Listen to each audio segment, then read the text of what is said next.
है everyone, this is me Sonia और इस वीडियो में हम डिस्कस करेंगे कुछ important MCQs of inflammation from pathophysiology 1. Okay, so let's get started. So we have the question number 1. Which of the following is primary function of inflammation. Inflammation का primary function क्या है? So option A is tissue repair, B is immune response, C is protection from injury and D is removal of foreign substance. So here the right option is D, removal of foreign substance. वैसे ये सारे काम दूसरे भी हो सकते हैं inflammation के, लेकिन यहाँ पर हमें क्वेश्चन में पूछ रहे हैं कि प्राइमरी फंक्शन क्या है इन्फ्लामेशन का. सो प्राइमरी जो फंक्शन होता है इनका वो होता है कि रिमूवल ऑफ फॉरेन सब्सटेंस, जो फॉरेन सब्सटेंस है उनको रिमूव करना, ये इनका प्राइमरी फंक्शन है. Okay, then we have another question. Which chemical mediator cause vasodilation and increase blood flow to site of inflammation. अब वो कौन सा केमिकल मीडिएटर है जो इन्फ्लामेशन के दौरान एक तो वेजोडाइलेशन काज करता है और उसके बाद इंक्रीज ब्लड फ्लो करता है at the site of inflammation. So option A is histamine, B is bradykinin and C is prostaglandin. So here the right option is A, histamine. Histamine एक वेजोडाइलेटर है जो कि काम आता है as a vasodilation and inflammation. Okay, then we have another question. Which type of white blood cell is primarily involved in acute inflammatory response. अब वो कौन से white blood cells हैं जो primarily involve होते हैं acute inflammatory response में. So A is neutrophil, B is lymphocyte, C is monocyte and D is eosinophils. So here the right option is A, neutrophils. Neutrophils white blood cells हैं जो कि primarily involve होते हैं acute inflammatory response में. Okay, then we have another question. Which of the following is a hallmark of chronic inflammation. अब यहाँ पर हमें पूछ रहे हैं कि क्रोनिक इन्फ्लामेशन का कौन सा हॉलमार्क हो सकता है. सो हॉलमार्क यानी उसकी पर्टिकुलर सिम्टम्स या फिर साइंस जिनको हम कह लें उनको हम सिंपली हॉलमार्क बोलते हैं उसका. सो क्रोनिक इन्फ्लामेशन का हॉलमार्क क्या हो सकता है? Option A is presence of neutrophils. Okay, ये तो होते ही होते हैं. B is tissue necrosis, C is formation of granulation tissue and D is mononuclear cell infiltration.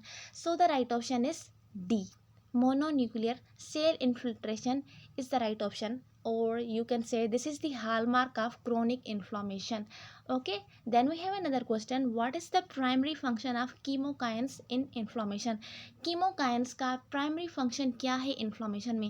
So option A is to attract immune cells to the site of inflammation and B is to activate immune cells, C is to produce cytokines and D is to cause vasodilation.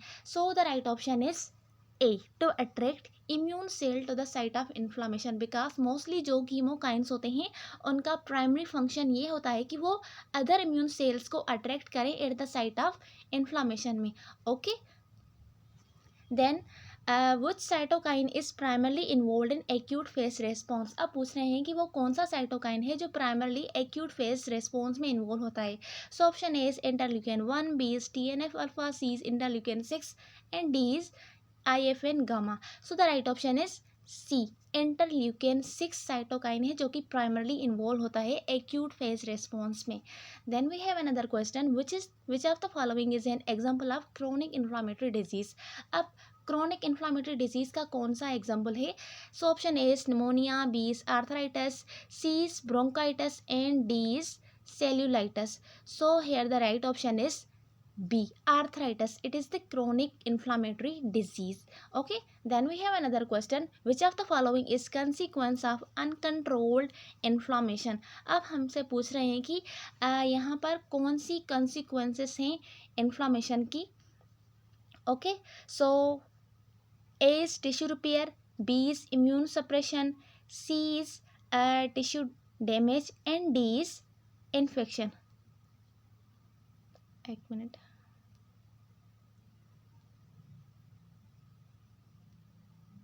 हाँ, so here the right option is C, tissue damage. Tissue damage क्या होता है? Consequence है uncontrol inflammation का। अगर inflammation नहीं रुक रही तो उसका जो कंसीक्वेंस होगा वो क्या होगा, टिश्यू को डैमेज होगा। Okay, so the right option is C. Okay, then we have another question, which of the following is the mechanism of resolution of inflammation. अब वो कौन सा mechanism of resolution of inflammation है नीचे दिए गए में से। So option A is apoptosis of immune cells, B is clearance of inflammatory mediators, C is tissue repair and D is all of the above. So ये सारी वो चीज़ें हैं जो इन्फ्लामेशन के दौरान होती है और इन्फ्लामेशन का यही काम होता है, रेजोल्यूशन होता है। सो the right option is D. All of the above are the mechanism of resolution of inflammation. Okay. Then we have last question. Which of the following is an example of self-limiting inflammatory response. अब नीचे दिए गए में से कौन सा वो example है जो सेल्फ लिमिटिंग इन्फ्लामेटरी रेस्पॉन्स है, यानी वो खुद ब खुद ठीक हो जाए। So option A cellulitis, B is pneumonia, C is bronchitis and D is cutaneous wound healing.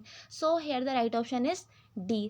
Cutaneous wound healing is self-limiting inflammatory response. Okay, so these was the MCQs on inflammation.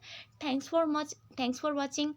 If you like the video, so please subscribe and also share this video to your friends. Thank you. Bye bye.